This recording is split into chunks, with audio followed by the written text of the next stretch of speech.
Nah, kalau padahal yang dimaksud depth limited search itu, nah itu PR lah, kalian bisa dicek lagi. Nah mungkin bisa aja itu penjelasan saya, mungkin yang saya sudah menjelaskan, tapi mungkin kalian menangkapnya berbeda gitu ya. Jadi sebagai kalau misalnya sebarannya itu adalah sebentar.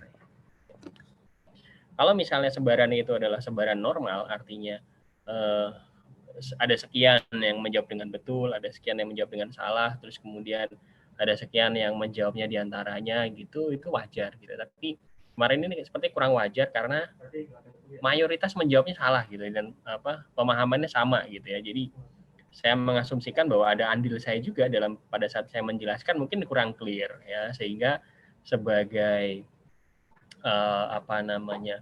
bentuk tanggung jawab saya gitu, saya memberikan nilai yang cukup baik lah, walaupun teman-teman menjawabnya salah untuk di DLS gitu ya. Ya kasihan lah kalau misalnya ini, karena kecuali kalau hanya 1-2 yang salah gitu ya. Mayoritas ini mayoritas ya. Oke. Nah, lalu untuk yang di nomor 5 ya, nomor 5 pada saat mewarnai map coloring problem ya, kalian sudah mulai melihat bahwa ternyata map coloring problem itu nggak simple. Betul ya? Kalau pada saat contoh memang simple gitu ya. Jadi yang pada saat dicontoh itu kan memang sesuatu yang kita sederhanakan ya, supaya kalian memahami. Tujuannya bukan kalian melakukan simplifikasi, tapi supaya kalian memahami dulu gitu ya. Nah, akan menjadi sulit ketika kita lakukan scaling up. Ya, skalanya kita perbesar. Ya, itu belum kita lakukan scaling up ke sampai skala Indonesia ya. Kita kemarin baru sampai di kabupaten di Lampung ya. Nah, terus ada yang satu nodes terkoneksi bahkan lebih sampai 5 atau 6, ingat ya. Nah, sehingga menyulitkan itu ya. Nah, seperti itu. Itu memang hal-hal yang barangkali ya, apa yang teman-teman pahami gitu ya, itu belum tentu apa yang kenyataannya di dunia nyata. Jadi artinya kita memahami bahwa map coloring problem kan sesuatu yang simple gitu ya. Kita hanya dengan melihat pun ya, misalnya kemarin peta Australia ya, kita hanya melihat pun sudah bisa mewarnai gitu, nggak perlu pakai algoritma apapun gitu ya. Jadi tidak perlu kita lakukan pentahapan gitu ya. Nah, macam-macam kemarin pada saat mengerjakan yang Lampung kemarin macam-macam, ada yang menggunakan sebuah metode, ada yang menggunakan uji coba. Boleh-boleh aja, boleh-boleh saja, karena kan saya tidak menspesifikasi kalian menggunakan metode apa gitu ya. Dan di situ kalian akhirnya menyadari bahwa ada beberapa di antara kalian yang menggunakannya secara terstruktur gitu ya, menjawabnya secara terstruktur sama seperti pada saat kita menjawab peta Australia, sehingga dia menemukan jawabannya dengan mudah gitu ya, menemukan jawabannya dengan mudah, misalnya dengan mengeliminasi kemungkinan-kemungkinan yang tidak boleh muncul gitu ya. Nah, sehingga ini menarik gitu ya, menarik, dan dia menemukannya dengan mudah. Dan kita bisa mengambil kesimpulan bahwa tidak selalu ada satu jawaban betul ya. Jadi bisa lebih dari satu jawaban betul untuk map coloring problem. Oke, nah itu juga yang melandasi bahwa di pertemuan kita yang sebelumnya ya, pertemuan kita sebelumnya tentang logical agent, kita bahas tentang proportional logic ya. Sepertinya mungkin sesuatu yang simple, sama seperti mata kuliah pertemuan kita hari ini nanti juga akan simple ya. Kita akan belajar mengenai dan, tidak, terus kemudian atau gitu ya. Nah, ini sesuatu yang simple, betul nggak? Nah, tapi tolong diperhatikan dengan betul-betul, karena pada prakteknya itu nanti ketika kita lakukan scaling up, betul akan menjadi terlihat bahwa prinsip yang simple tadi itu kalau kita tidak menerapkan, kita akan berakhir seperti Messi, bukan Lionel Messi ya, Messi berantakan gitu ya. Nah, oke. Anyway, itu sedikit pembahasan mengenai UTS. Mungkin ada yang mau ditanyakan dulu nggak tentang UTS? Kasihan nih, lemes semua nih. Kayaknya puasa beneran. Nggak tahu juga nih puasa apa enggak kan. Oke, kita buka dulu mungkin ya dengan doa. Silahkan, Lukman ada? Ada, Pak. Oke, silahkan dibuka dulu, Lukman. Persiapan. Sebelum memulai perkuliahan pada siang hari ini, alangkah baiknya kita berdoa menurut agama dan keyakinan masing-masing. Berdoa dipersilahkan.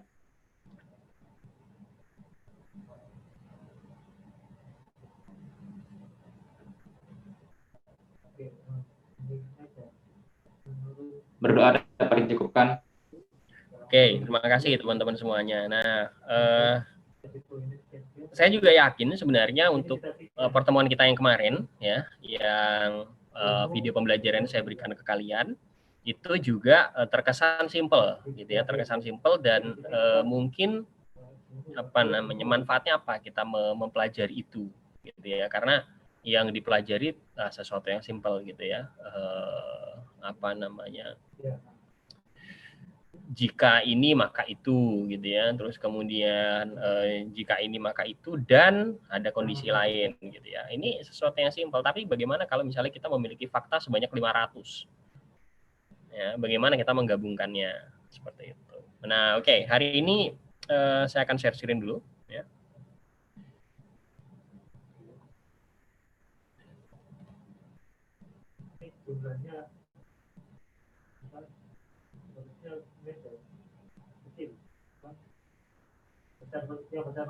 Oke, sudah bisa muncul belum? Sudah, Pak. Oke, sudah ya. Ya, Pak. Itu, Pak.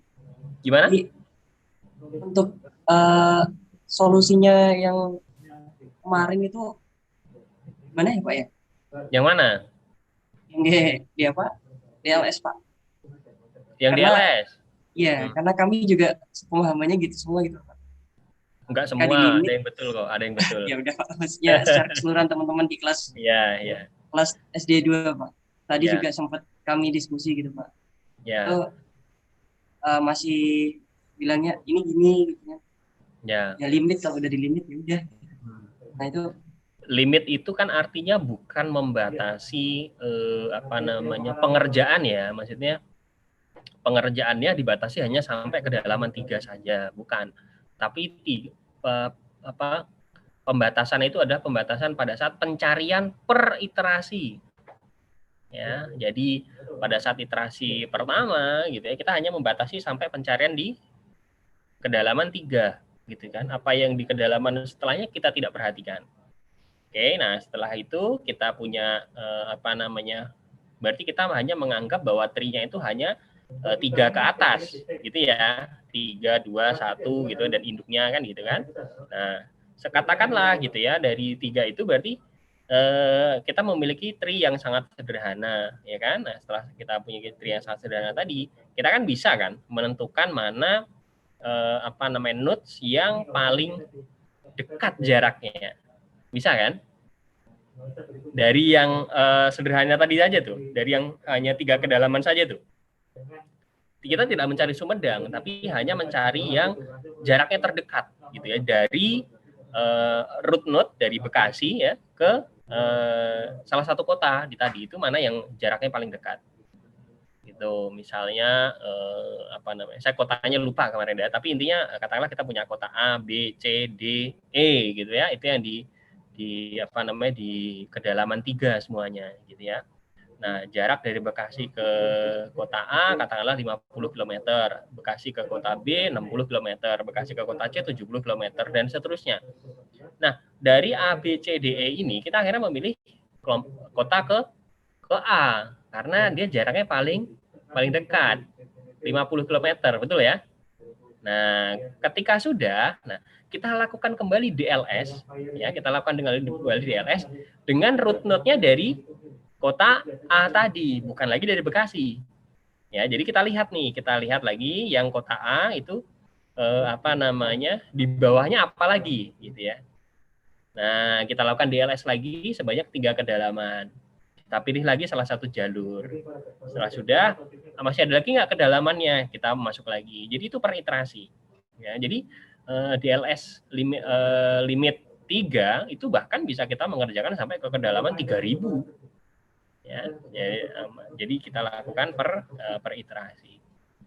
Nah, kalau misalnya masih kurang paham, boleh kalian teman-teman bisa cek di YouTube ya, banyak saya rasa. Tapi kebanyakan mungkin dari penjelasannya berbahasa ini ya, dari dari negara-negara IPB ya, India, Pakistan, Bangladesh, betul ya. Nah, kalian bikin lah untuk yang penjelasan yang versi yang bahasa Indonesia atau bahasa Inggrisnya, tapi bahasa Inggris yang beneran, bukan bahasa Inggris yang IPB gitu ya. Gitu ya mungkin Azam. Gimana Azam?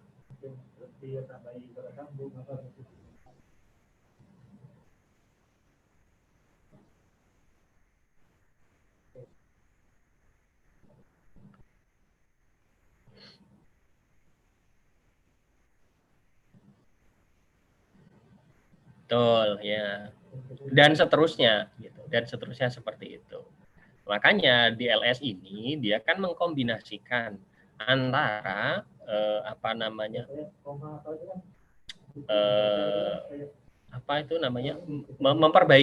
memperbaiki kelemahan dari depth first search, gitu ya. Kalau depth first search kan langsung dia mendalam terus, gitu ya. Walaupun ada satu cabang dia dalamnya sampai 3.000 dia masuk terus gitu ya. Yang samping-samping dia nggak pedulikan. Kan gitu kan. Nah, ini depth first search. Nah, sehingga untuk memperbaiki itu gitu kan kita berikan batasan di LS. Tapi jangan khawatir teman-teman, untuk itu kalau nggak salah kan di ini ya, di soal nomor 3 ya. Soal nomor 3 itu kan poinnya 30 ya, DLS dan Astar itu Astarnya nilai 15 ya, DLS-nya nilai 15. Kalau kalian masih menjawab seperti itu, nah karena kemarin masih mayoritas, saya masih berikan nilai 10. Jadi ya tidak saya berikan nilai 0. Jadi harusnya nggak terlalu banyak berubah. Kecuali kalau kemarin itu ternyata banyak di antara kalian yang bisa menjawab dengan betul. Gimana? Kita kuliah apa enggak nih? Apa nggak usah aja ya kayaknya ya. Nanti kita kuliahnya saya berikan lewat link YouTube aja. Kalian boleh nanya dulu lah, boleh. Santai aja. Gimana? Nggak usah kuliah aja? Lanjut aja. Oke. Ya, jadi karena tadi saya ada rapat dengan Ibu Direktur ya. Jadi agak terlambat kita. Mudah-mudahan waktunya cukup ya.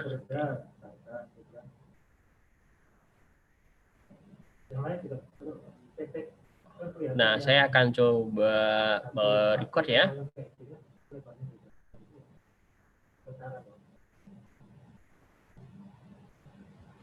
Oke, selamat siang teman-teman semuanya. Assalamualaikum warahmatullahi wabarakatuh. Selamat siang atau selamat sore atau ya selamat pagi ataupun selamat malam, tergantung kalian kapan mendengarkan video ini ya, pada saat kalian putar ulang. Oke. Setelah kita mempelajari ya di pertemuan sebelumnya mengenai proportional logic dan logical agent, ya sekarang kita akan belajar mengenai sesuatu yang baru, first order logic ya. Logika orde pertama. Nah, di materi sebelumnya kita intinya itu belajar di knowledge base intinya. Nah, kita belajar mengenai knowledge base. Jadi bagaimana menyimpan informasi menjadi basis pengetahuan.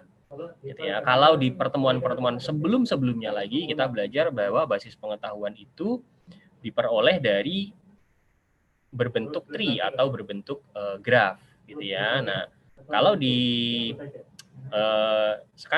kemarin mata kuliah pertemuan kita yang kemarin kita belajar mengenai sesuatu yang lebih fleksibel, tidak hanya berbentuk graf ya, karena bergraf itu sangat-sangat terstruktur, sehingga kita belajar mengenai logika, bagaimana menyimpannya dalam bentuk logika. Nah, logika tersebut akan membentuk basis pengetahuan ya. Dan kita kemarin belajar salah satu jenis logika, yaitu logika proporsional atau proportional logic ya, yang ini menyusun knowledge base dari agent kita.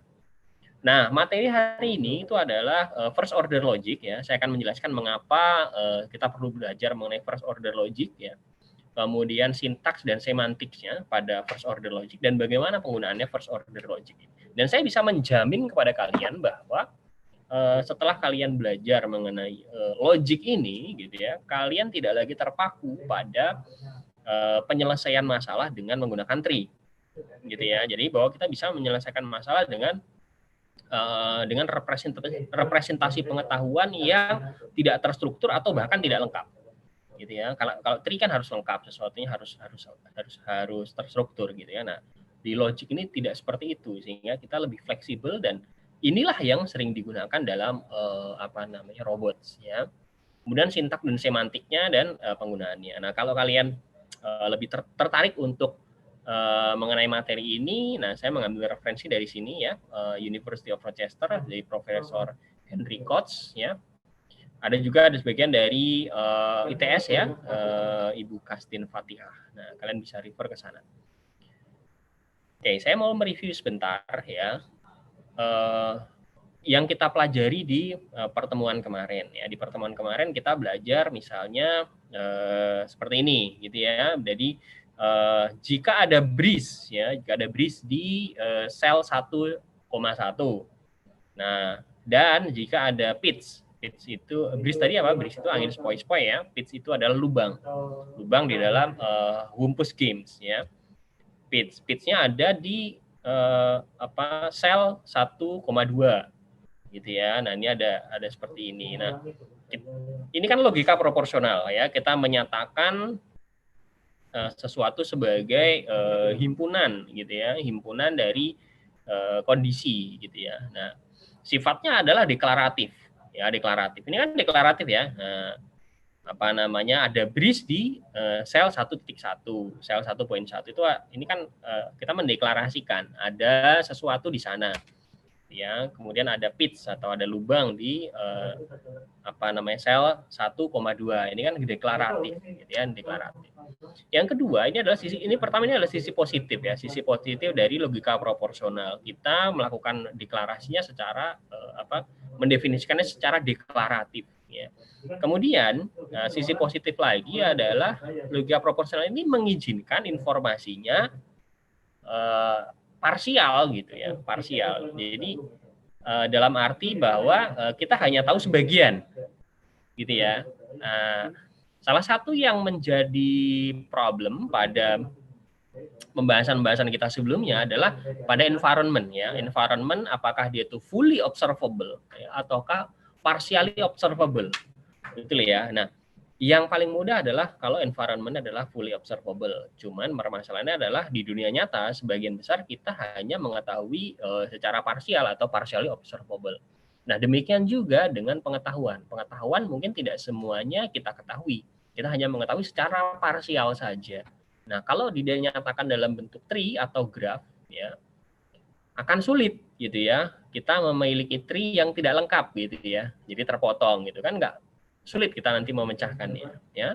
Tree atau graph itu perlu kita lengkap ya.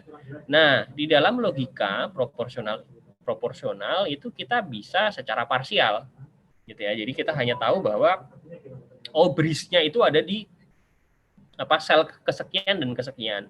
Kemudian pitch-nya hanya ada di sel kesekian dan kesekian. Yang lainnya kita tidak tahu. Gitu ya. Itu bisa, sangat memungkinkan. Nah, itu salah satu kelebihannya. Kemudian kelebihan yang berikutnya, kita bisa melakukan komposisional. Ya, komposisional. Artinya adalah misalnya nih, kita menggunakan operator ini, operator dan.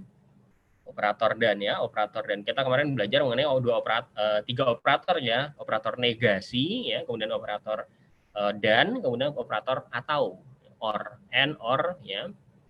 Nah, kalau ini operator dan berarti ada dua kondisi ya, ada dua kondisi atau ada dua fakta. Bahwa ada breeze di 1,1 dan ada pitch di 1,2.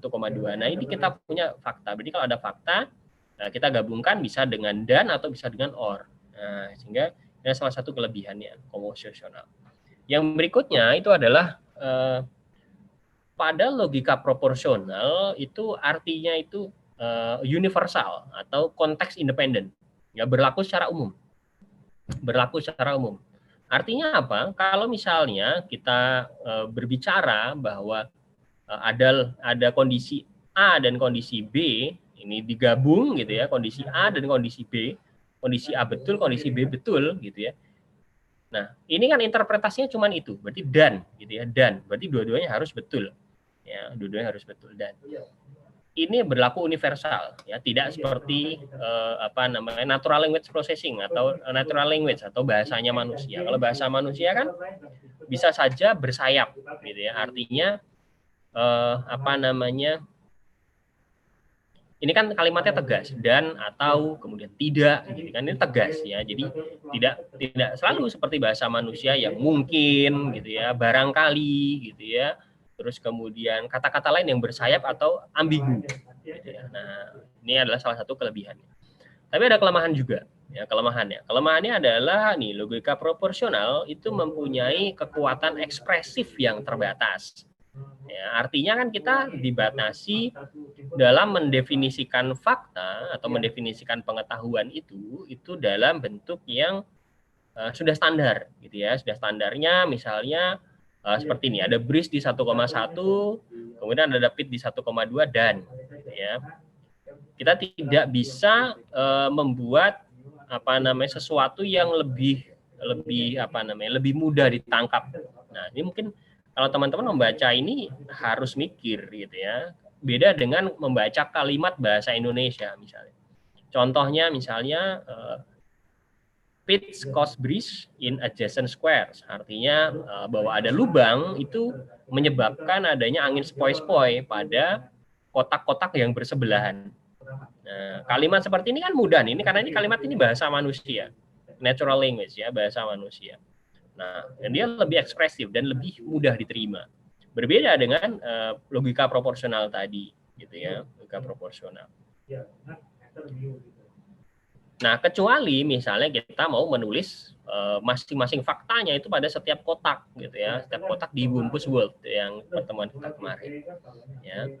Nah, ini adalah salah satu kelemahannya. Oke, nah jadi apa sih itu first order logic ya? Kalau di logika proporsional, kita mengasumsikan bahwa environment atau dunia sekitar dari agent kita itu memiliki fakta-fakta. Betul ya? Jadi misalnya ada breeze gitu ya, ada angin sepoi-sepoi di sel 1,1, kemudian ada pits atau lubang di sel 1,2 gitu ya. Dan seterusnya. Ini kan fakta-fakta. Nah, di first order logic ini kita mencoba mendekatkan ke dalam bahasa manusia, ya, mendekatkan dalam bahasa manusia, sehingga nanti kita akan ada beberapa elemen seperti objek, kemudian relasi, kemudian fungsi, gitu ya. Objeknya misalnya manusia, rumah, itu kan objek banyak ya. Relasinya itu warnanya misalnya, kemudian bentuknya, terus kemudian hubungan saudara gitu kan, terus kemudian apakah dia lebih besar ataukah lebih kecil dan seterusnya. Kemudian fungsinya, function gitu, misalnya dia ayah dari siapa, terus kemudian apakah lebih besar dari sama dengan, kemudian plus gitu ya, tambah kali dan seterusnya. Ini adalah function.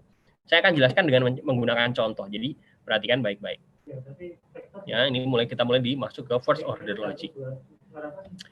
Misalnya ini ada sebuah contoh kasus lah, Ini ada orang, saya sedang menulis, ya, saya sedang menulis buku yang akan membongkar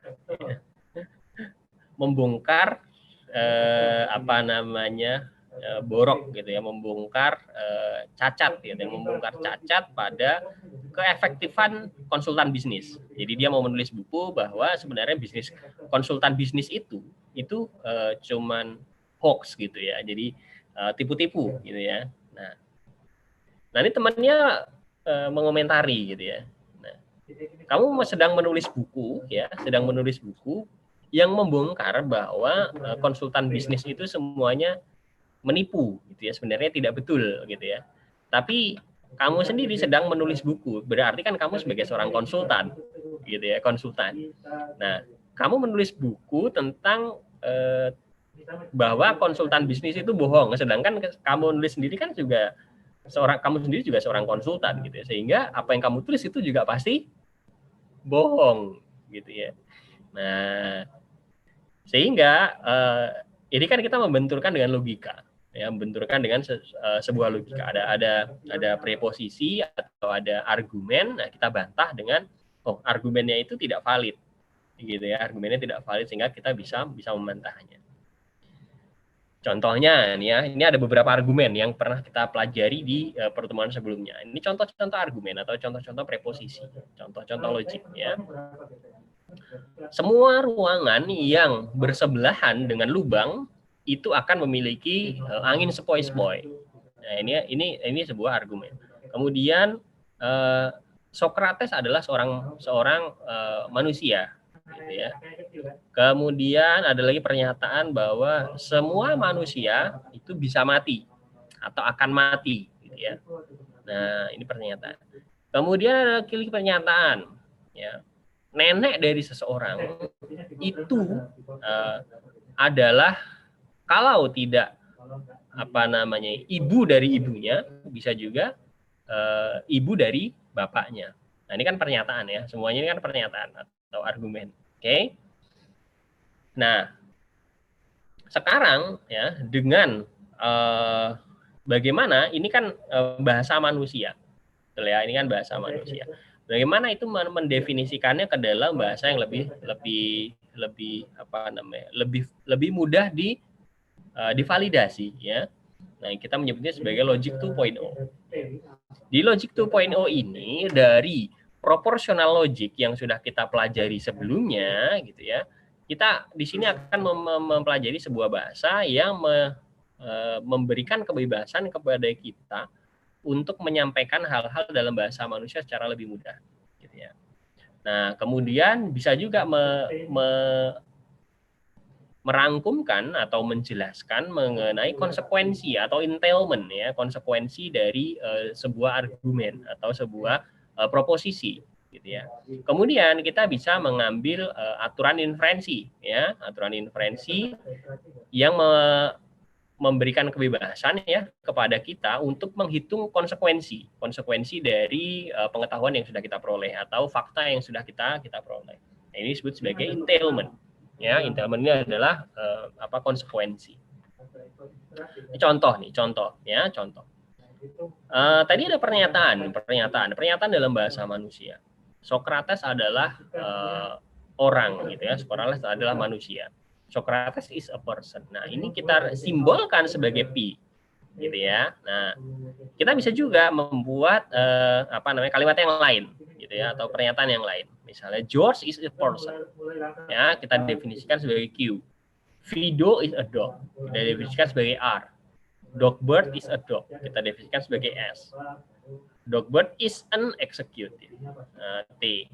Gitu ya. Jadi masing-masing pernyataan ini bisa kita simbolkan, ya, bisa kita simbolkan baik yang pernyataan yang dalam bahasa manusia tadi, ya, atau kalau misalnya kita simpan di dalam sebuah mekanisme penyimpanan, gitu ya.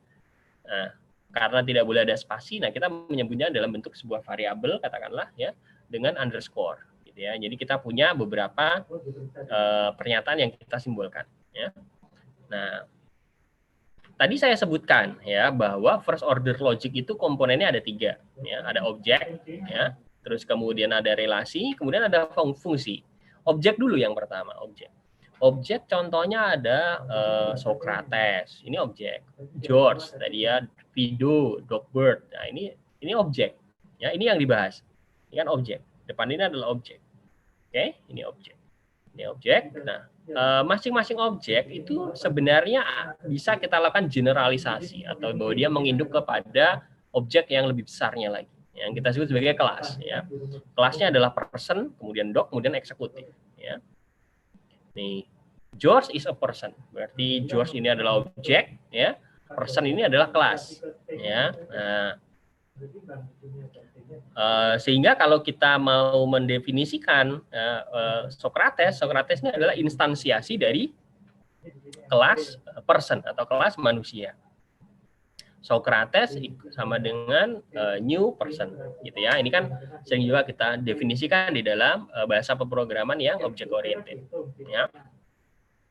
George ini kalau kita mau membuat sebuah objek baru, gitu ya, kita memanggil kelasnya, gitu ya, kelasnya, ya, mendefinisikan dari kelasnya. Sehingga teman-teman semuanya, apa yang sebenarnya itu adalah sebuah pernyataan, gitu ya, sebuah pernyataan seperti ini, kita bisa mengkonversinya. George is a person, kita bisa mengkonversinya menjadi pernyataan baru seperti ini, yang tidak lagi menyimpan ambiguitas gitu ya di dalam bahasa manusia, dan kita membuatnya menjadi lebih terstruktur untuk mudah dipahami gitu ya. Socrates sama dengan new person gitu ya, karena kita mendefinisikan Socrates sebagai seorang person dan seterusnya, sehingga kita bisa mengkonversi dari sini yang bahasa manusia tadi menjadi seperti ini ya. Nah, itu tadi yang pertama adalah objek. Yang kedua adalah konstan. Konstan ini atau konstanta ini adalah simbol yang menunjukkan objek di dunia nyata. Ya, contohnya adalah Socrates, kemudian George tadi ya, Fido, kemudian Dogbert gitu ya. Dia objek yang bisa kita simbolkan sebagai konstanta. Artinya apa? Artinya adalah konstanta ini kan lawan dari variabel. Ya, variabel itu adalah sesuatu yang nanti sifatnya bisa berubah-ubah. Sedangkan konstanta sifatnya tetap ya. Socrates ya selalu ada Socratesnya, George ya selalu ada George-nya. Gitu ya. Kalau kemudian variabel ya nanti lain-lain.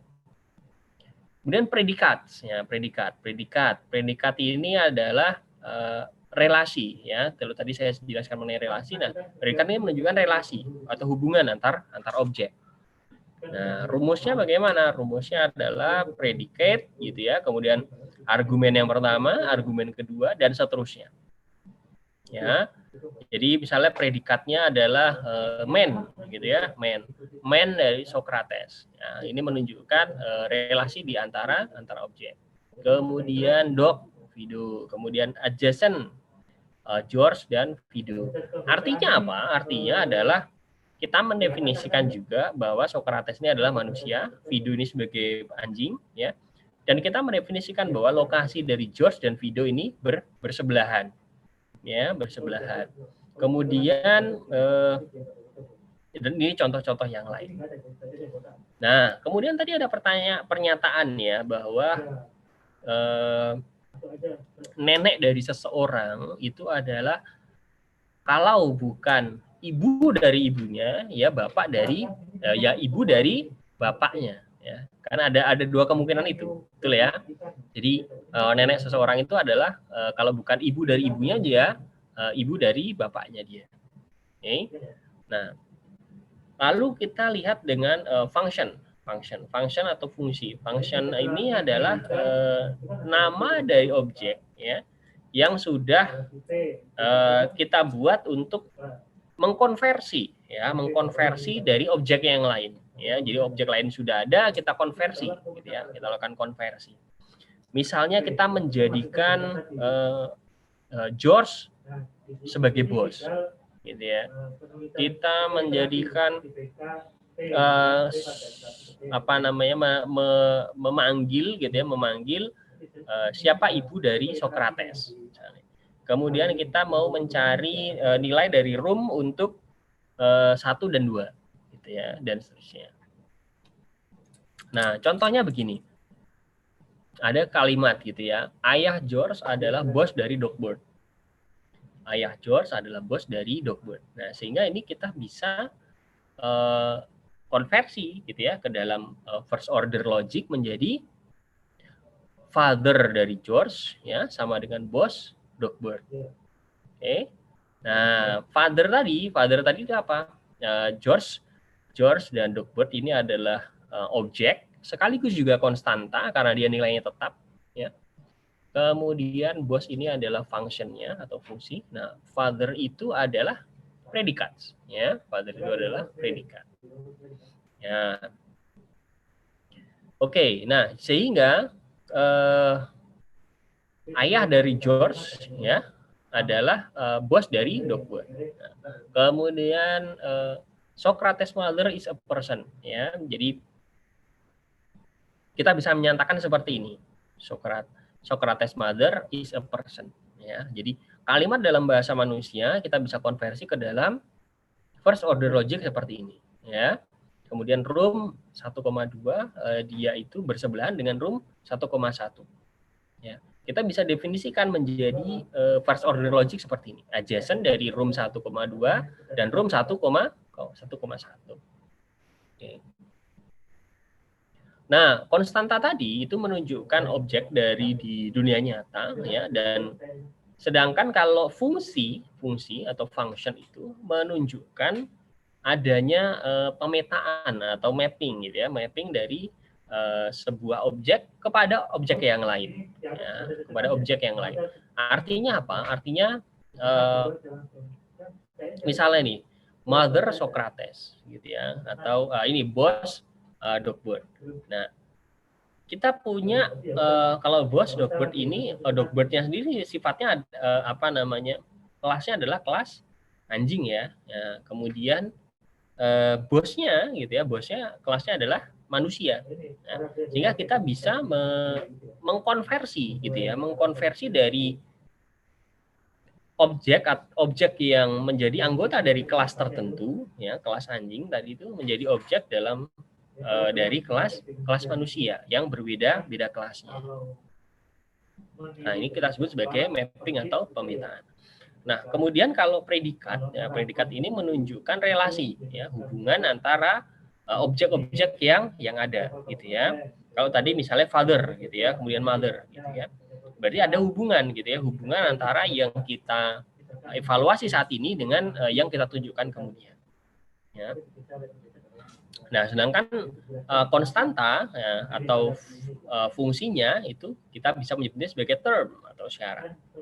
Ya. Kemudian sama seperti di proportional logic yang kita pelajari di minggu lalu, gitu ya. Ada beberapa konektif, gitu ya, atau penghubung, ya, penghubung dari logika-logika yang sudah kita deklarasikan. Ada negasi, ya, negasi yang berarti tidak, gitu ya. Kemudian ada konjungsi yang artinya dan, gitu ya, menggabungkan konjungsi. Kemudian disjunction. Disjunction ini jika dengan menggunakan atau. Jadi pilihannya hanya salah satunya saja, bukan harus dua-duanya. Kemudian implikasi atau implication ini jika maka, gitu ya, kita simbolkan sebagai tanda panah ke samping. Ya, ini implikasi. Kemudian bisa juga implikasinya bersifat ganda. Jadi implikasi ke kanan dan implikasi ke kiri. Nah, ini kita sebutnya sebagai biconditional. Nah, misalnya contohnya kita mendefinisikan bahwa Josh is a person dan Fido is a dog, gitu ya. Nah, seperti itu. Kemudian Dogbert is a cat, kemudian Dogbert is a dog. Nah, ini dua-duanya kita berikan pengantar dan. Berarti yang kedua ini bisa salah, gitu ya, karena tidak mungkin, gitu ya, Dogbert menjadi anggota dari anjing sekaligus kucing, gitu ya. Kemudian ini negasi, gitu ya, negasi, gitu. Kemudian kita misalnya membuat sebuah fungsi sendiri, misalnya adjacent, gitu ya. Kita melakukan pengecekan apakah room 2,1 dan room 1,1 bersebelahan atau tidak dengan memanggil fungsi adjacent. Kemudian room 2,1 dengan room 2,2 dengan menggunakan fungsi adjacent. Nah, ini bisa kita kombinasi, maksudnya kita bisa jumlahkan sebanyak-banyaknya. Jika, nah kalau ini adalah kondisi jika maka atau conditional, ya. Nah, implikasi, ya, implication. Nah, di sini misalnya dog dari Dogbert, ya, kemudian jika ini benar, gitu ya, maka Dogbert itu juga sekaligus mamalia. Karena Dogbert adalah anjing, maka Dogbert juga adalah mamalia, gitu ya. Jika Dogbert adalah anjing, maka Dogbert adalah mamalia. Ini jika maka. Kemudian jika Dogbert adalah anjing, maka Dogbert akan barks. Bark itu artinya menggonggong. Ya, jika Dogbert adalah anjing, maka Dogbert akan menggonggong. Ya. Dan seterusnya, ya. Misalnya Dogbert adalah anjing, maka Dogbert juga adalah mamalia, ya, dan seterusnya. Nah, kemudian ada pernyataan misalnya, semua anjing adalah mamalia, gitu kan? Kemudian semua anjing menggonggong. Kemudian semua manusia pasti mati, ya. Terus kemudian semua ruangan yang bersebelahan dengan lubang atau pits itu memiliki angin sepoi-sepoi, ya, atau breezy. Nah, ini adalah apa yang kita kumpulkan informasinya, dan ini nanti bisa kita konversi ke dalam first order logic tadi. Nah, berikutnya adalah variabel. Variabel ini berbeda dengan tadi konstanta ya. Di konstanta itu nilainya tetap ya, sedangkan kalau di variabel dia nilainya bisa berubah-ubah. Ya, dia menunjukkan objek ya, variabel sebenarnya juga menunjukkan objek juga, tapi kita tidak tahu yang mana. Ya, jadi kalau ya, di konstanta tadi dan di objek secara umum gitu ya, kita bisa tahu ini objek yang dibahas ini objek yang mana. Nah, tapi kalau dalam variabel ya ini menunjukkan sebuah objek, tapi kita tidak tahu yang mana atau kita tidak memiliki pengetahuan ya tentang apakah salah satu yang lain itu adalah robot juga atau bukan, gitu, ya, atau anjing juga atau bukan. Ya. Nah, kemudian kita bisa juga akhirnya mengevaluasinya dengan mudah. Mengevaluasinya dengan mudah dalam arti kita melakukan pengecekan atau validasi ya pada misalnya adjacent dari room XY dan room plus X, L ditambah Y gitu ya, misalnya seperti ini. Nah, dari sini ini kan adalah sebuah variabel yang bisa kita evaluasi tingkat kebenarannya. Ya. Oke, berikutnya kita belajar mengenai quantifiers. Ya, quantifier ini menunjukkan bagaimana anggota dari sebuah himpunan, ya, sebuah himpunan. Misalnya kita punya himpunan alfa, ya alfa. Jika alfa ini adalah sebuah kalimat, gitu ya, maka bisa ada dua konsekuensi. For all seperti ini, ya, simbolnya adalah for all untuk semua x, ya, dari alfa, maka nilainya benar. Ya. Artinya apa? X ini adalah anggota dari alfa. Jadi jika alfanya itu adalah kalimat, maka semua anggotanya juga bagian dari kalimat. Nah, kemudian ini simbol dari for all, kemudian ini adalah each gitu atau masing-masing. Ini adalah untuk semuanya, semua x. Nah, ini adalah untuk masing-masingnya. Nah, dari quantification tadi gitu ya, kita bisa membuat quantification yang bersifat universal atau berlaku secara umum. Ya. Untuk semua x ya, ini untuk semua x alfa, ini nilainya bisa benar jika alfanya benar untuk semua possible values dari x atau untuk semua nilai yang mungkin dari x. Misalnya untuk semua x ya dari doc x, jika seperti ini maka x tersebut juga menjadi bagian dari mamalia, gitu ya. Kemudian untuk semua y, ya, dan y itu adalah anjingnya, gitu ya. Kita bisa melakukan n atau penggabungan dengan bahwa y-nya adalah mamalia. Ya, ini quantification. Jadi kuncinya adalah for all, gitu ya, atau untuk semua, atau each, gitu ya, untuk masing-masing atau every. Oke, nah berikutnya adalah existential quantification. Di existential quantification ini, kita mendefinisikan bahwa untuk semua x dari alfa itu benar hanya jika alfanya itu benar, ya, untuk beberapa saja. Jadi tidak semua nilai dari x. Kalau tadi kita di universal ini menganggap bahwa nilainya itu berlaku universal atau semua yang menjadi anggota dari alfa, x yang menjadi anggota alfa nilainya juga benar, gitu ya, harusnya. Nah, kalau di eksistensial itu tidak harus semua, cukup beberapa saja itu nilainya betul, gitu ya. Nah, misalnya adalah Dogbert tadi menjadi bagian dari manajer, gitu ya, manajer. Nah, kan tidak semua orang adalah manajer, gitu ya. Dan kemudian Wumpus ya, yang kita pelajari sebelumnya, Wumpus. Nah, kita kombinasikan dengan dan, ini kan dan ya, dan dari untuk setiap room, gitu ya, untuk setiap ruangan. Nah, oke, jadi logika orde pertama itu seperti apa? First order logic itu jika nilai konstanta dan variabelnya itu menunjukkan objek yang sebenarnya di dunia nyata. Kemudian function atau fungsi itu menyimbolkan bahwa dimunculkannya sebuah pemetaan dari satu objek ke objek yang lain, ya.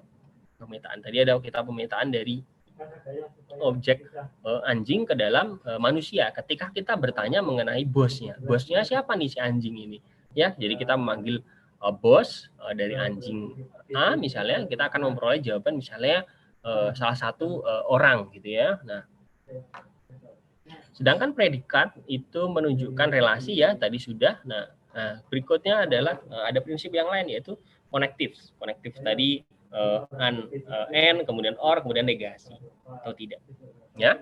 Kemudian quantifiers tadi ada 2, ya, for all dan for each, ya, untuk semua dan untuk masing-masing. Nah, kalau di dalam kita melakukan representasi, ya, representasi dari fakta-fakta yang ada, gitu ya, kita sudah konversi ke dalam first order logic seperti ini, ya,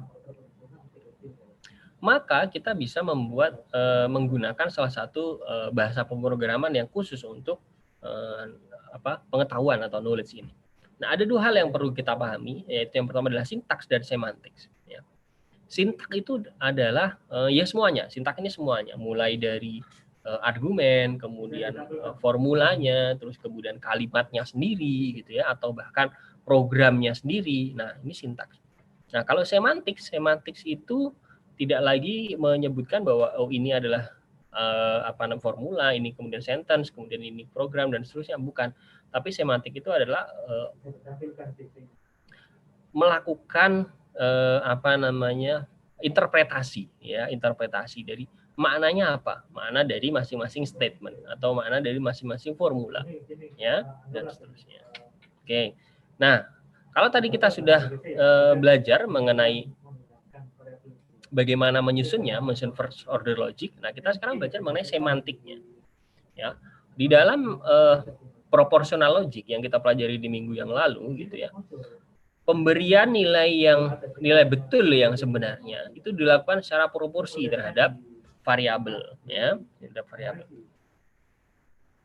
Ini contoh dari beberapa model pada proportional logic yang kemarin. Nah, ini kalau di sini mungkin kurang jelas, kalian bisa cek di slide yang sebelum di pertemuan sebelumnya, ya.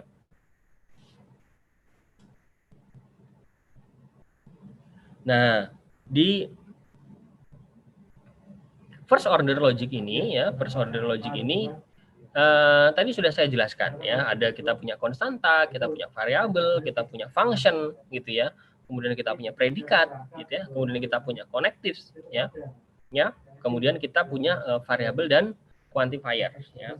Nah, kalau di dalam first order logic, ya, nilai konstanta ini adalah merefer pada objek di dunia nyata, ya. Misalnya nanti akan banyak contoh-contoh yang menggunakan 2 nama orang ini, ya. Nah, ini 2 orang ini adalah nama bangsawan dari Eropa, ya, di tahun-tahun sekian, ya. Misalnya ini sebagai contoh. Nah, misalnya bagaimana hubungan antara Richard dan John, gitu ya, Richard dan John. Richard-nya sendiri itu adalah person, betul ya, kelasnya adalah kelas person, betul ya. Kemudian John sendiri termasuk ke dalam 2 kelas, yaitu kelas person atau manusia dan kelas raja atau king, gitu ya. Nah, masing-masing memiliki hubungan saudara atau brother, gitu ya. Jadi John is a brother of Richard and Richard is a brother of John. Jadi ada imbal baliknya, gitu ya. Nah, kemudian ada objek lagi crown, ya. Crown ini atau mahkota, gitu ya. Nah, mahkota ini ada relasinya adalah atau fungsinya adalah di atas kepala, ya. Ini misalnya fungsinya. Nah, kemudian dari sisi contoh seperti ini, ya, misalnya kita pengen tahu, gitu ya, kaki kanan dari atau kaki kiri dari John, kemudian kaki kiri dari Richard, gitu ya. Nah, di dalam first order logic ini untuk domain, ya, domain itu menunjukkan sekumpulan objek di dunia nyata yang kebetulan memiliki karakteristik yang mirip, gitu ya. Nah, sehingga masing-masing konstanta itu akan mereferensi gitu ya atau mengacu pada beberapa elemen dari domainnya gitu ya domainnya. Nah, ini beberapa domain tadi isinya adalah sebagian objek yang ada di dunia nyata yang mengetahui tentang reference tadi. Oke, nah jadi predikat tadi itu menunjukkan hubungan di antara objek gitu ya, dan relasinya itu menunjukkan pasangan gitu ya, pasangan dari beberapa objek yang direlasikan atau dihubungkan gitu ya. Misalnya tadi Richard is a brother of John gitu ya. Is a brother itu menunjukkan relation ya, relation. Oke, sehingga kalau misalnya katakanlah kita bisa mendefinisikannya di dalam bahasa pemrograman gitu ya, bahwa person ini terdiri dari Richard kemudian John gitu ya. Nah, sedangkan kalau yang menjadi raja gitu karena raja kita hanya satu gitu ya, maka rajanya hanya salah satu gitu ya. Misalnya Gary dulu gitu ya. Nah, kemudian mahkotanya tadi, mahkotanya kita simbolkan sebagai crown atau C. Ya, sehingga kita memiliki beberapa bagian yang kita bisa definisikan. Oke. Nah, sedangkan kalau misalnya dari sisi nilai kemungkinannya gitu ya, siapa yang memiliki hubungan kekerabatan brother gitu ya, yaitu R dan J dan R, karena berlaku dua arah gitu ya. Jadi siapa yang saudara laki-lakinya, jadi berlaku dua arah. Kemudian apa yang ada di atas kepala gitu kan? Nah, di atas kepala adalah dari crown gitu ya, crown atau C ya. C, dan bisa juga dia ke G nantinya jika diperlukan. Nah, ada beberapa model di dalam first order logic ini atau FOL ya. Yang pertama kita mendefinisikannya gitu ya, dari hubungan ini atau relasi tadi itu menunjukkan antara hubungan satu objek, dua objek, ataukah yang banyak gitu ya. Kalau hanya menunjukkan pada satu objek maka kita sebut unary. Kalau pada pasangan atau lebih dari satu objek atau hanya dua objek saja, kita sebut sebagai binary. Lalu jika terdiri dari tiga gitu ya, tiga objek gitu ya, kita menyebutnya sebagai ternary gitu ya. Contohnya tadi, kalau yang unary apa? Misalnya Richard is white gitu ya. Nah, kemudian kalau binary-nya adalah Richard is John's brother. Kemudian kalau ternary-nya yang lain gitu ya. Bahwa Richard ini misalnya bergabung ke klub A, B, C, D, E dan seterusnya gitu ya. Atau n-ary gitu ya, di mana tidak dibatasi gitu ya, multidimensional array. Nah, kalau di function ya, di function ini kita mereferensikan pada objek dari sisi dilihat dari kacamata objek yang lain ya, sehingga function seluruh gitu ya dari objek-objek gitu ya, ini function. Nah, sehingga kalau dengan contoh yang kita miliki tadi gitu ya, nah kita bisa lihat nih bahwa left leg gitu ya, atau kaki kiri dari para kesatria kita tadi gitu ya, ini bisa kita wujudkan seperti ini gitu ya. Nah, jadi kita mulai dari Richard gitu ya, kemudian masuk ke John kita mulai dari Richard gitu ya. Nah, kita kemudian masuk ke dalam left leg dari si John tadi gitu ya.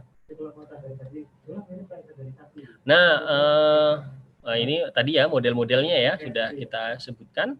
Nah, kemudian ini juga tadi sudah kita sebutkan ya.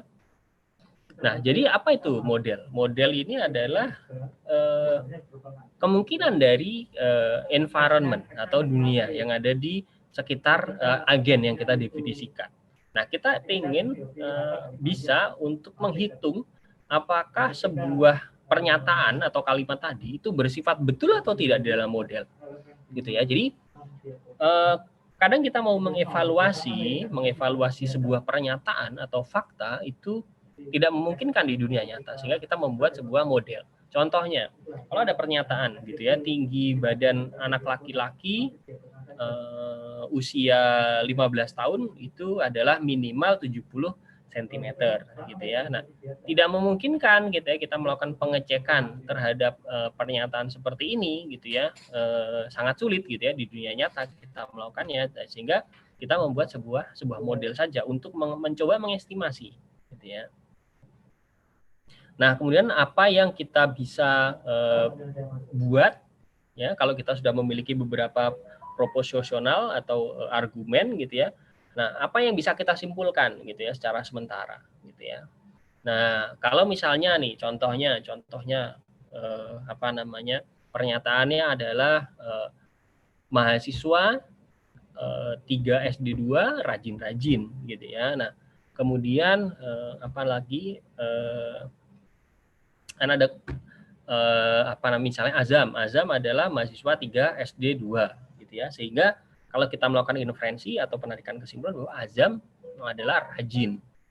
Begitu ya. Nah, ini adalah sebuah pendugaan gitu ya dari kondisi yang ada di dunia nyatanya misalnya. Nah, interpretasinya adalah interpretasi ini adalah kita memetakan ya dari elemen dari sebuah kalimat kepada elemen dari sebuah model. Ini yang disebut sebagai interpretasi. Ya, sehingga ini menunjukkan secara pasti ya bahwa objek, kemudian relasi, kemudian fungsi itu mengacu pada nilai dari konstantanya, predikatnya, dan simbolnya, simbol dari fungsi tersebut. Nah, misalnya di sini R kita representasikan mengacu pada Richard gitu ya, pada Lionheart gitu. Nah, kemudian J ini mengacu pada John gitu ya, yang menjadi raja ya di sana. Nah, brothers itu merepresentasikan mengacu pada hubungan kakak adik gitu ya, kakak adik. Sehingga kita bisa melihatnya sebagai sekelompok gitu ya, sekelompok dari baris atau tapel gitu ya, sudah kita ketahui misalnya sebelumnya. Nah, left leg ini mengacu pada fungsi left leg off gitu ya. Nah, fungsi ini kita mengecek gitu ya, kaki kirinya yang sebelah mana gitu ya. Nah, sehingga untuk model pada first order logic ini ya, pada domainnya itu yang penting kita mengalokasikan objek yang tidak kosong ya, sehingga kita menyimpan ya ini sebagai domain gitu kan. Sehingga kalau domain itu nanti kita bisa tambah lagi, misalnya katakanlah domainnya adalah manusia gitu kan, objeknya bisa ada banyak ya, dan seterusnya. Oke, nah lalu ini mulai masuk ke salah satu definisi awal gitu ya, kalimat atomik ya, kalimat atomik. Kalimat atomik ini hanya terdiri dari predikat gitu ya, predikat dan argumen-argumennya. Nah, misalnya ini adalah salah satu contoh kalimat yang paling atomik gitu ya, brother dari R dan J. Berarti bahwa kita menunjukkan bahwa ini adalah Richard dan John itu bersaudara atau kakak adik. Ya. Kemudian ayah dari Richard dan ibu dari John itu menikah, ya, married. Nah, ini juga contoh kalimat yang paling sederhana atau atomic sentence. Nah, nilainya bisa benar dalam sebuah model jika relasinya itu mengacu pada simbol dari predikatnya gitu ya, yang ini berlaku secara umum pada semua objek yang mengacu pada argumen yang kita sebutkan tadi ya. Oke. Nah, ini adalah tadi interpretasi ya. Nah, sehingga kalau misalnya kita memiliki evaluasi seperti ini gitu ya, bahwa Robert dan John ini adalah brother gitu ya. John dan Robert itu adalah brother juga, atau John is a brother of Richard and Richard is a brother of John gitu ya. Sehingga kita bisa mendefinisikannya dengan kalimat seperti ini, sederhana saja gitu ya. Oke. Nah, ini contohnya tadi. Nah, lalu kalau kita ini adalah tadi itu kalimat yang atomik atau kalimat yang paling sederhana. Nah, kalimat yang lebih kompleks lagi. Nah, kalimat yang lebih kompleks kita sudah melibatkan operator atau operator konjungtifnya gitu ya. Misalnya not gitu ya atau tidak gitu ya. Berarti kita menegasikan gitu ya atau melakukan konjungsi atau dan gitu ya di sini. Atau misalnya melakukan implikasi gitu ya. Ya, Richard ini yang bukan raja, ini berarti rajanya adalah John ya, gitu ya. Nah ini adalah ada konsekuensinya.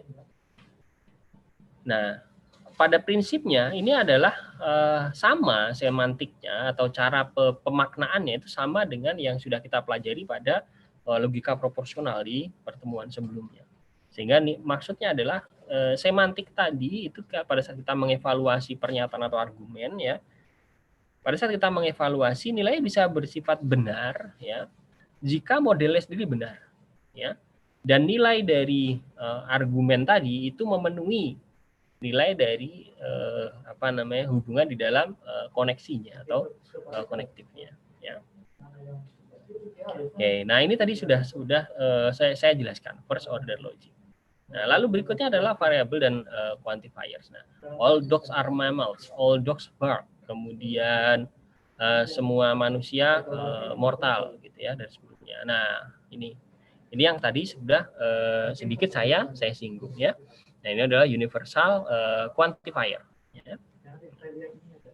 Nah, sehingga misalnya contohnya bagaimana kita menggunakan universal quantifier gitu ya. Jadi untuk semua, kemudian untuk masing-masing gitu ya.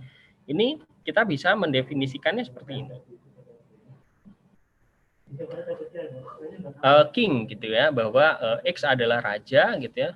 Untuk semua X adalah raja, maka X adalah manusia gitu ya. Nah, X-nya itu bisa siapa? X-nya bisa Richard, X-nya bisa John, X-nya bisa yang lain gitu ya. Ada definisi yang lain atau kaki kiri Richard, kaki kiri John dan seterusnya. Jadi jika X-nya ini adalah raja, maka X pasti harus yang person atau manusia gitu ya. Nah, contohnya. Nah, ini tadi universal quantifier. Nah, kemudian kalau eksistensial. Kalau di eksistensial quantifier tadi ya kita tidak hanya mewajibkan bahwa semua itu harus betul, tapi cukup beberapa saja gitu ya. Cukup beberapa saja nilainya betul, maka harus betul gitu ya dari anggota himpunan tadi ya. Nah, ini contohnya adalah mahkota atau crown. Untuk setiap X gitu ya, untuk setiap X dan nilai X mahkota nilai X itu ada di kepala dari nah ini misalnya ya X-nya itu ada di kepala dari John gitu ya. Nah, ini kita lakukan penggabungan dengan dan gitu ya. Sehingga X-nya tadi itu bisa mengacu kepada baik Richard, John, kemudian mahkota dan seterusnya gitu ya. Nah, ini juga beberapa contoh yang bisa kita gunakan. Oke. Nah, sampai sini kalau ada pertanyaan boleh ditanyakan ya. Nah, existential quantifier ini ya, ini bisa kita gunakan jika memang kita tidak mau memberikan kesimpulan bahwa yang harus berlaku pada semua anggota dari himpunan, tapi kita hanya mau pada beberapa saja dari anggota himpunan tadi. Ya, nah berikutnya adalah nested quantifier, gitu ya, nested quantifier. Brothers are siblings, ya, atau kakak beradik itu adalah saudara, gitu ya. Nah, sehingga ini bisa kita definisikan dengan kalimat seperti ini, ya. Untuk semua X, untuk semua Y, ya, yang memiliki hubungan brother, gitu ya, X dan Y memiliki hubungan brother, maka X dan Y tadi juga sekaligus saudara, gitu ya. Jadi ini untuk semua. Nah, ini adalah nested. Nah, everybody loves somebody, ya. Semua orang mencintai seseorang, ya. Semua orang mencintai seseorang. Nah, untuk semua X dan masing-masing Y gitu ya, X mencintai Y gitu ya. Karena untuk semua ya, everybody, somebody-nya hanya each aja ya. Jadi kita bisa mendefinisikan seperti ini, everybody-nya for all, somebody-nya sebagai, karena hanya beberapa, somebody kan beberapa saja ya, maksudnya tidak harus semua, sehingga kita membuatnya each gitu ya. Somebody is loved by everybody. Nah, sebaliknya kita tinggal balik gitu ya. Each Y, for all Y, for all X. X mencintai Y gitu ya. Nah, ini tadi ada model untuk model untuk first order logic yang tadi sudah saya jelaskan, bahwa kita memiliki himpunan dari objek di dunia nyata yang tidak kosong gitu ya, yang pada saat kita menginterpretasinya kita perlu memetakan nilai konstanta kepada objeknya gitu ya. Tadi konstantanya adalah katakanlah Richard gitu ya, objeknya adalah bagian dari beberapa objek, objeknya Richard sendiri, yang mana Richard sendiri ada termasuk pada kelas manusia ya. Kemudian predikat itu menyimbolkan atau menunjukkan hubungan di antara objek.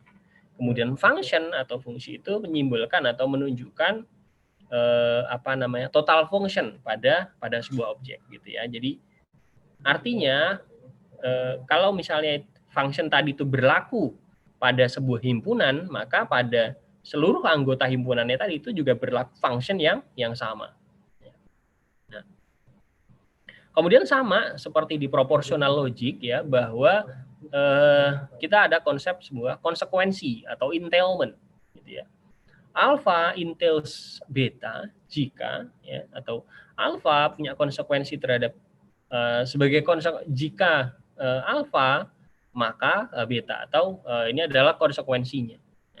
Nilai beta bisa benar ya jika di alfanya tadi untuk semua kontennya itu nilainya benar gitu ya. Jadi jika alpha entails beta gitu ya, nilai betanya itu jika bisa benar hanya jika semua anggota dari beta yang juga anggota dari alfa itu juga betul. Karena bisa jadi ada beberapa anggota dari alfa yang bukan anggota dari beta, tapi semua anggota beta adalah bagian dari anggota alfa gitu ya. Jadi every model of alpha is also a model of beta. Jadi untuk setiap model dari alfa dia juga merupakan model dari beta. Sehingga model alfa ini adalah bagian dari model beta. Ya. Nah, lalu bagaimana dengan all possible model? All possible model ini menunjukkan yang pertama jumlahnya dulu ya, jumlah dari objek. Jumlah dari objeknya bisa dari 1 sampai tak terhingga ya. Kemudian beberapa konstanta itu bisa menunjukkan pada objek yang sama ya.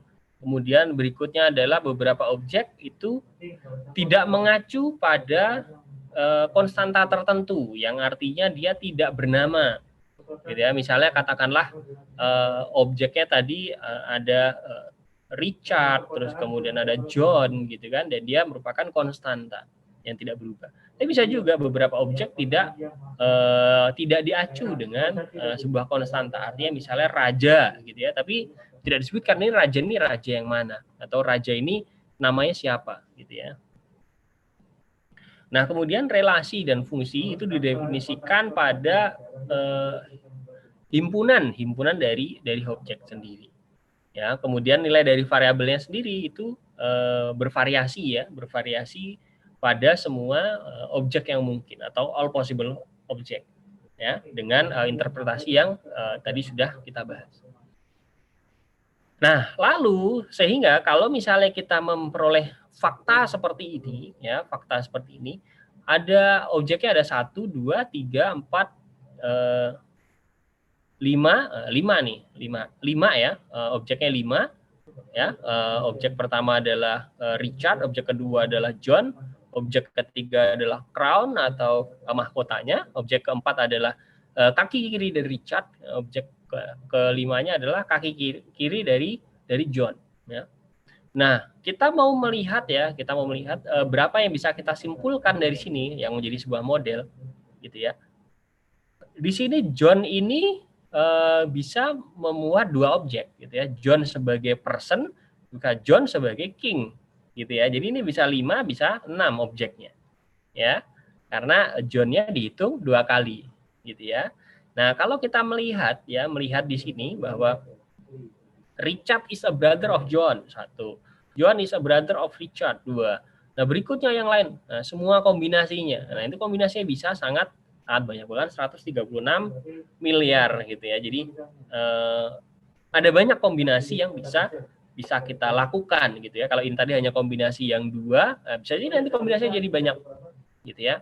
Misalnya bahwa left leg ini kaki kiri dari Richard kita hubungkan dengan mahkotanya dari John misalnya. Jadi ada banyak sekali yang bisa kita buat dari model tersebut. Nah, sehingga kita perlu menghitung konsekuensi dari beberapa pernyataan tadi. Nah, kita menghitung sebagai entailment ya, computing entailment ya. Entailment-nya ini atau konsekuensinya itu biasanya gitu ya akan kita lakukan pengecekan gitu ya, melakukan pengecekan. Jadi pengecekan apakah betul atau tidak ya. Yang pertama adalah jumlah dari modelnya sendiri. Ya, jumlah dari modelnya sendiri bisa jadi tidak terikat pada apa yang sudah kita definisikan di awal gitu ya. Sehingga sulit untuk kita mengevaluasi kebenaran pada model secara umum. Yang kedua adalah kita tidak bisa melakukan model checking secara langsung gitu ya. Kemudian kalau kita mau menghitung konsekuensinya, sekaligus kita juga menghitung dari aturan untuk melakukan inferensianya atau pengambilan kesimpulan ya. Bisa juga dengan melakukan pembuktian terhadap sebuah teorema tertentu. Oke, nah ini materi kita hari ini ya. Untuk first order logic ya, ini adalah sebuah pengembangan atau perbaikan dari proportional logic yang sudah kita bahas di pertemuan sebelumnya. Sehingga dengan first order logic ini kita membawa dari proportional logic ya yang masih bersifatnya himpunan masing-masing dan bahasanya sulit dipahami dengan kalimat atau pernyataan yang bahasanya mendekati dengan bahasa manusia yang disebut sebagai first order logic. Nah, sampai di sini yang bisa saya jelaskan. Mungkin kalau ada pertanyaan boleh silahkan. Saya tutup dulu.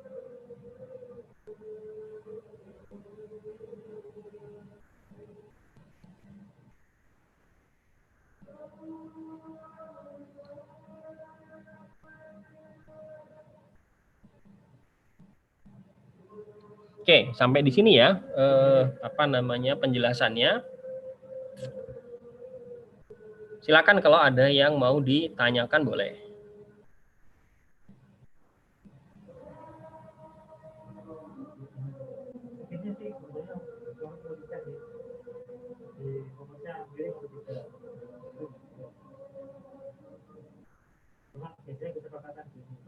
Wah, ini kalau jam-jam segini memang jam-jam yang sangat-sangat berat sekali ya untuk menerima asupan materi pelajaran duniawi gitu ya. Oke, saya tahu lah perjuangan kalian, jadi ya nggak apa-apa. Kalau nggak ada pertanyaan nggak usah dipaksa. Oke, mungkin ini aja biar refresh dulu aja. Nggak usah ada pertanyaan tentang materi hari ini, nggak apa-apa ya. Mungkin juga kalian nanti kurang konsentrasi, nah nanti bisa ditonton lagi dari videonya, boleh. Kalian boleh tanyakan yang lain, boleh tentang UTS. Tadi sempat terputus ya penjelasan kita tentang UTS, nah boleh kalau ada yang mau ditanyakan.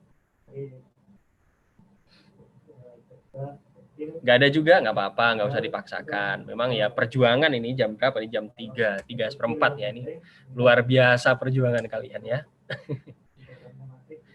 Oke, kalau ya suara saya hampir serak. Anyway, nggak apa-apa. Saya kebetulan lagi di kampus, sedang WFO ya. Waktunya sebenarnya sudah selesai dari tadi ya, jam 3 ya seharusnya, tapi whatever gitu ya, di rumah juga. Bagi saya sebenarnya nggak ada perbedaan ya. sedang di kampus atau sedang di rumah. Anyway, yang pertama mungkin yang saya mau sampaikan, yang terlepas dari tadi pembahasan kita hari ini, mungkin malah saya nggak yakin sebenarnya dengan saya membahas di jam segini kalian bisa paham gitu ya, dan saya mungkin tidak expect itu gitu ya, itu too much expectation, jadi nggak apa-apa, makanya tadi saya rekam, nanti saya akan upload ke YouTube, bisa dibaca dan mungkin kapan-kapan bisa kita diskusikan ya. Yang mau saya tanyakan adalah ini. Mungkin barangkali beberapa di antara kalian, ini kan kalian sudah semester berapa sekarang? 6, Pak. Semester 6 ya. Semester 6 berarti berikutnya sudah tingkat 4 kan? Betul ya? Oke, tingkat 4. Nah, tingkat 4 kan kalian sudah mulai skripsi ya. Mulai skripsi, nah, itu kalau saya melihat ya, saya melihat dari topik-topik skripsi yang kakak kelas kalian di tingkat 4 itu bervariasi. Tapi beberapa yang saya tangkap gitu ya, ini beberapa yang saya tangkap. Ada beberapa hal yang mereka mengalami kendala gitu ya di dalam skripsinya. Ya namanya skripsi selalu ada kendala kan, kendalanya bisa ringan, bisa enggak juga gitu ya, bisa kendala yang mungkin cukup berat gitu ya. Tapi mayoritas mudah lah kayaknya. Intinya begini, sebenarnya ada beberapa kendala yang seharusnya bisa kita hindari. Bagaimana menghindarinya adalah kita bisa menetapkan dulu topik yang kita minati dari sekarang. Betul ya? Nah, kemudian kita semacam curi start. Nah, curi start untuk mendalami hal tersebut. Ya. Pada saat zaman saya dulu seolah-olah tua sekali ya, padahal ya enggak juga, baru beberapa tahun yang lalu. Pada saat zaman saya dulu gitu ya, itu topik dari skripsi itu mungkin sangat tergantung dari dosen pembimbing gitu ya. Jadi banyak yang masuk ke tingkat 4 dengan kondisi kepalanya kosong. Bukan nggak ada otaknya, ada. Maksudnya nggak punya ide gitu loh, nggak punya ide. Maksudnya saya mau skripsi apa gitu, yang penting lulus katanya. Gitu ya. Nah, sekarang ya di STIS, terutama di Prodi KS nih ya, di Prodi KS. Kalian kan KS semua nih ya, ada yang dari Prodi yang lain, enggak kan? Ya, dari Prodi KS ini mayoritas kan kita sifatnya muda gitu, artinya mayoritas diisi dosen-dosen muda, betul nggak? Nah, sehingga kita rata-rata itu mudah untuk menerima ide dari mahasiswa. Jadi katakanlah mahasiswa memiliki ide untuk skripsi tertentu atau tertarik dengan topik tertentu, itu lebih mudah diterima gitu ya, daripada zaman dulu gitu ya. Zaman saya dulu mungkin agak sulit, jadi harus meyakinkan dulu kepada si calon dosen pembimbing, Pak, ini skripsi ini betul, atau skripsi ini cocok gitu ya misalnya. Nah, sekarang enggak. Sekarang kita mungkin bahkan dosen, terutama mungkin saya dan beberapa teman-teman yang lain gitu ya, sangat akomodatif gitu ya terhadap topik-topik skripsi, sehingga menurut saya akan merekomendasikan untuk kalian menyiapkan topik-topik yang mungkin kalian sukai gitu ya. Kalian sukai dan kalian bisa mulai mendekati beberapa dosen-dosen pembimbing tersebut gitu ya, atau topik-topik yang mereka sukai gitu ya, dan kalian bisa mencuri start di sana, sehingga di tingkat 4 kalian mungkin akan lebih mudah gitu ya. Nah, itu saran saya. Dan mungkin dosen-dosen yang lain ya, seperti Farid, Ibnu, Pak Farid maksud saya, Pak Farid, Pak Ibnu ya, terus siapa lagi? Takdir Siti sudah nggak ada ya.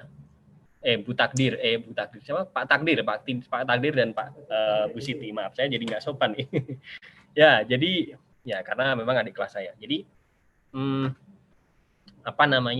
topik-topik tersebut mungkin bisa kalian mulai dari sekarang gitu, dan bisa mudah gitu ya, seperti itu ya. Anyway, itu sekedar saran dari saya.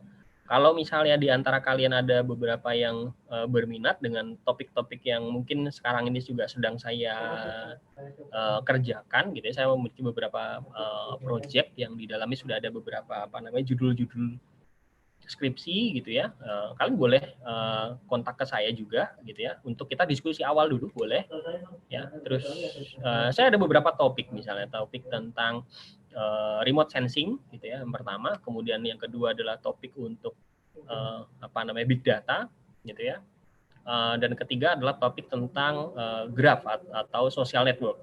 Jadi ada 3 topik utama yang sekarang saya geluti dan saya kerjakan gitu ya, saya kerjakan. Jadi ada remote sensing, kemudian big data, dan social network. Nah, kalau kalian di antara kalian ada yang tertarik dengan hal tersebut, nanti mungkin kita bisa diskusi. Nah, nanti saya mungkin akan berikan beberapa contoh topik gitu ya. Nah, nanti kalian bisa explore dulu gitu ya, sehingga nanti kalian bisa lebih siap gitu ya. Ada beberapa yang kalau kalian lebih siap gitu ya, katakanlah bisa nyicil gitu ya, dalam arti bisa nyicil apa sih yang bisa kita siapkan gitu ya ke sana. Oke, anyway itu sekedar intermezzo supaya kalian agak bangun gitu ya. Sayup-sayup. Ya, supaya saya juga nggak mengganggu terlalu lagi waktu kalian, sudah ini. Saya minta tolong pada Lukman untuk ditutup dengan doa. Atau ada pertanyaan dulu boleh, silakan. Izin bertanya, Pak. Silakan Desi. Tentang skripsi sih, Pak. Kan setiap orang boleh. Pasti punya topiknya masing-masing yang berbeda. Terus penilaian Terus penilaian dari dosen yang menyamakan semuanya itu apa Pak yang harus diperhatikan gitu untuk setiap skripsi dari teman-teman? Maksudnya gimana? Menyamakan pertanyaan saya kurang nangkap. Ulang lagi. Soalnya saya ambil big data, terus ada teman yang ambil social network. Oke. Penilaian dosen tentang hasil kami berdua itu yang harus diperhatikan yang bagian apa gitu Pak? Oke, simpel sekali. Yang menyamakan gitu Pak. Ya sebagai kan beda-beda. Betul sekali. Ya. Nah, jadi ada 2 jawaban. Jawaban yang pertama itu adalah jawaban secara formal. Jawaban secara formal, skripsi yang mendapat nilai A itu adalah skripsi yang sudah menyelesaikan semua tujuan penelitiannya. Nah, ini jawaban formal. Dalam arti kan, tujuan penelitian kan bisa kita definisikan, betul ya? Dan tujuan penelitiannya kan beda-beda, betul kan? Nah, memang itu. Jadi memang masing-masing itu sifatnya relatif gitu. Jadi silakan kalian mengukur topik yang kalian sukai. Silakan kalian mengukur kemampuan kalian masing-masing gitu ya. Be the best of your version gitu intinya ya. Jadi kalian menetapkan sebuah tujuan dan kalian yakin tujuan ini bisa tercapai. Kalau tujuan itu tercapai, kalian dapat A. Selesai. Nah, seperti itu kan. Nah, jadi bersifat relatif. Yang kedua, jawaban saya ini sifatnya praktikal. Ya, jawaban ini sifatnya praktikal. Karena kalau tadi itu jawaban secara formal yang itu digunakan oleh dosen, nah kan bisa juga menurut satu dosen tujuan kamu belum terpenuhi. Menurut dosen yang lain sudah terpenuhi, betul ya? Atau menurut salah satu dosen tujuan kamu terlalu gampang, menurut dosen yang lain tujuan kamu sudah cukup sulit, betul ya? Nah, sehingga di hal yang praktikal ini tinggal menunjukkan bahwa skripsi yang kita lakukan itu ada 2 syaratnya. Yang pertama itu bermanfaat, ya. Yang kedua itu sulit. Sulit itu artinya begini. Sulit itu kan kata sifat ya. Kata sifatnya relatif ya. Sulit itu kan kalau dalam bahasa Inggris kan bad, sesuatu yang relatif yang harus ada dibandingkan. Pembandingnya dengan apa? Pembandingnya dengan tugas. Jadi kalau skripsi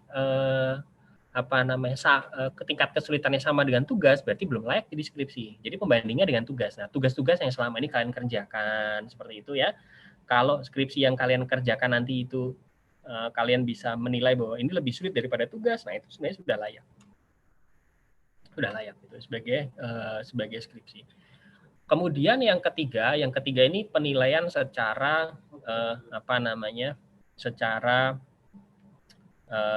kenyataannya di STIS. Ya, ini mungkin yang kalian tunggu-tunggu ya, kenyataan di STIS.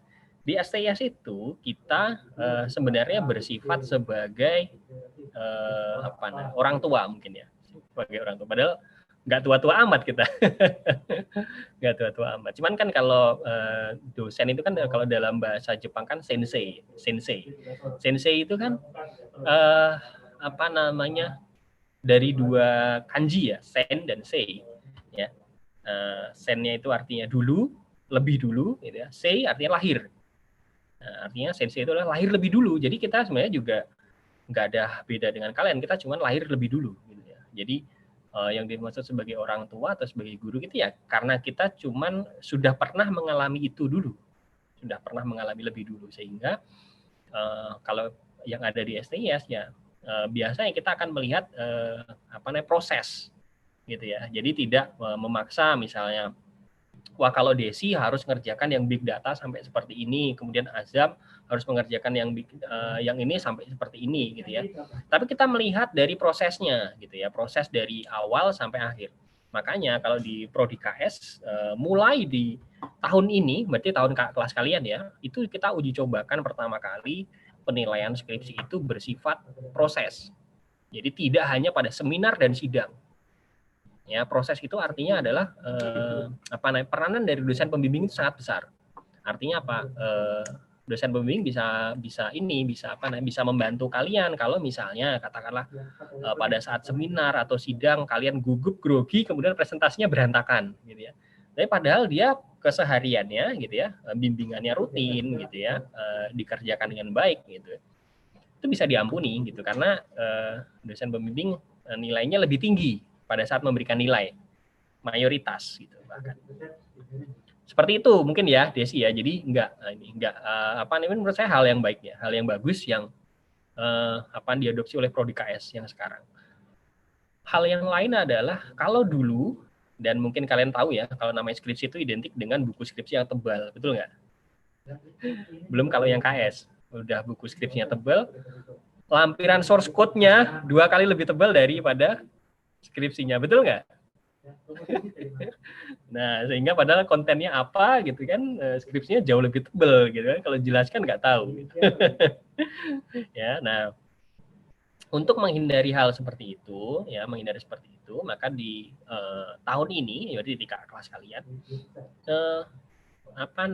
skripsi itu dianggap sebagai penelitian. Jadi kita merefer ke proses yang ada di Jepang ya. Proses di Jepang itu skripsi itu bukan lagi sebuah buku yang sangat tebal gitu ya, tapi nanti pada saat seminar kalian cukup membuat 6 halaman. 6 halaman, makalah berupa 6 halaman dengan format IEEE. Format IEEE saya rasa pernah ya saya berikan ya di mata kuliah data mining ya, yang 2 kolom itu ya. Makalah yang 2 kolom ya. Jadi 1 halaman ada 2 kolom gitu ya. Nah, 6 halaman saja. Jadi apa yang kalian kerjakan ditulis dalam 6 halaman. Sulit enggak? Enggak dong ya harusnya ya. 6 halaman loh. Pada saat sidang cuma 8 halaman. 8 halaman 2 kolom. 8 halaman. Lalu buku skripsinya kapan? Buku skripsi itu baru akan ditulis setelah sidang. Artinya buku skripsi itu tidak disidangkan. Buku skripsi itu sifatnya sebagai dokumentasi. Dokumentasi dari apa yang sudah kalian kerjakan, yang isinya ya kalian boleh memasukkan source code-nya sampai beratus-ratus halaman boleh. Memasukkan daftar pustaka 200 daftar pustaka boleh. Tinjauan pustaka, copy paste dari A, B, C, D, E itu ada sampai 20 halaman ya boleh gitu kan. Karena itu sifatnya hanya sebagai dokumentasi yang ditulis di dalam dan itu tidak akan disidangkan. Yang disidangkan hanya makalah singkat tadi saja ya. Seminar itu 6 halaman, sidang itu 8 halaman. Gitu ya mungkin ya Desi ya. Jadi saya ucapkan selamat nih buat kalian karena kalian ada di periode di mana skripsi KS itu menyenangkan sekarang, nggak kayak dulu gitu ya. Dan satu lagi, seminar itu hanya 30 menit. 15 menit presentasi, pertanyaan jawabnya cuma 15 menit. Jadi nggak ada lagi dosen membantai gitu ya sampai sepuasnya gitu ya. Sidang itu presentasi 15 menit, tanya jawab 30 menit. Pada masa zaman mungkin di kelas kalian di beberapa gitu ya. Dan zaman saya dulu, namanya sidang itu sepuasnya. Jadi bisa 1,5 jam, bisa 2 jam, dan seterusnya. Nah sekarang enggak, karena dianggap bahwa dalam satu kali pertemuan gitu kan belum tentu bisa mengukur kemampuan dan apa yang sudah kalian kerjakan selama setahun. Ya. Kan tidak adil gitu ya, proses selama setahun dinilai hanya dalam satu hari kan gitu kan. Bisa jadi pada hari tersebut kalian grogi gitu, jadi nggak bisa jawab apa-apa. Ini ada beberapa contoh di mahasiswa bimbingan saya kemarin ya. Sebenarnya anaknya pinter dan hasil yang dikerjain udah bagus sekali gitu ya. Pada saat seminar somehow dia grogi. Ya nggak apa-apa, tetap kita kasih nilai bagus. Karena memang itu kan pada prosesnya dia sudah menjalankan dengan baik gitu ya. Hanya saja pada saat seminar nggak tahu kenapa dia tiba-tiba grogi gitu ya, kemudian kesulitan untuk menjawab pertanyaan, nggak tahu. Bisa jadi kan seperti itu kan. Ya. Dan sidang itu kan mungkin juga bukan untuk semua orang. Dalam arti ada anak yang ekstrovert sehingga dia mudah menjelaskan, ada anak yang introvert gitu ya, yang sulit gitu untuk menjawab secara lisan. Nah ini kan lebih adil. Begitu ya mungkin Desi ya, kisi-kisi tentang skripsi. Yang lain ada yang pertanyaan boleh? Sama-sama Desi. Siapa nih nggak kelihatan nih namanya? Oh Fatah ya, ya oke. Okay.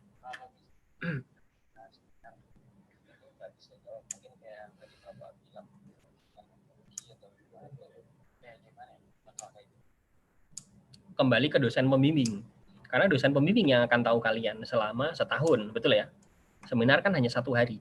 Jadi dosen penguji juga hanya bisa menilai pada kalian hari itu juga. Ya kan? Nah, selama setahun lah yang dosen pembimbing yang tahu kan. Ada yang anaknya berusaha gitu ya, artinya dia aktif gitu ya, sehingga kalau seperti itu ya dosen pembimbing pasti akan membantu. Ya, pasti akan membantu. Jadi walaupun kalian grogi ini ya tetap akan diberi nilai yang bagus karena ya kita menilai jadi dari prosesnya, tidak hanya dari hasil akhirnya. Itu Fatah. Yang lain ada pertanyaan atau ada Fatah ada pertanyaan lain juga boleh. Yang lain nggak ada ya?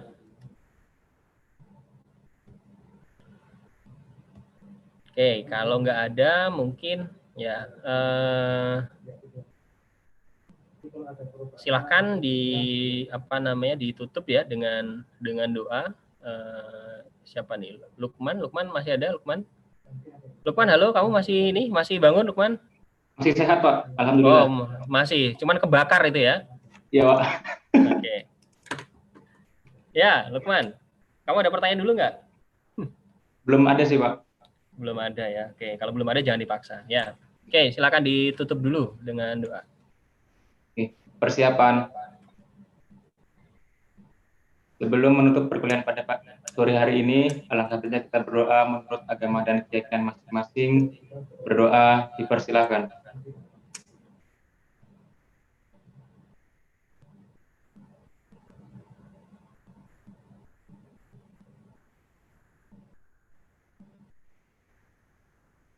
Berdoa dapat dicukupkan. Oke, terima kasih Lukman dan teman-teman semuanya ya. Saya doakan masih utuh sampai maghrib nanti ya, belum terpecah belah nih ya. Sekarang udah mulai kepanasan di air di gurun pasir ya, makanya lemes semua. Ya nggak apa-apa. Jadi seperti tadi ya, pembahasan kita mengenai materi hari ini, terus sekilas tadi ya tentang UTS ya. saya apresiasi untuk beberapa teman-teman yang menjawab dengan kreatif gitu ya, dengan kreatif bukan berarti yang nggak kreatif nggak dapat nilai bagus gitu ya, jadi ya bisa aja tetap bagus ya. Yang kreatif saya apresiasi banget, jadi ada beberapa yang menjawab dengan sangat kreatif ya. Terus lalu untuk yang skripsi ya tadi ya, kalau kalian di antara kalian ada yang memiliki topik 3 hal tadi, boleh kontak ke saya ya, atau boleh cek beberapa paper yang saya terbitkan. Beberapa ada yang belum terbit, sudah masuk, termasuk beberapa dengan yang sekarang menjadi bimbingan saya gitu ya, kakak kelas kalian. Oke, anyway, selamat berpuasa teman-teman. Sampai jumpa di minggu depan. Saya tutup dulu ya. Assalamualaikum warahmatullahi wabarakatuh. Selamat siang, selamat sore teman-teman semuanya. Waalaikumsalam warahmatullahi wabarakatuh. Terima kasih Pak.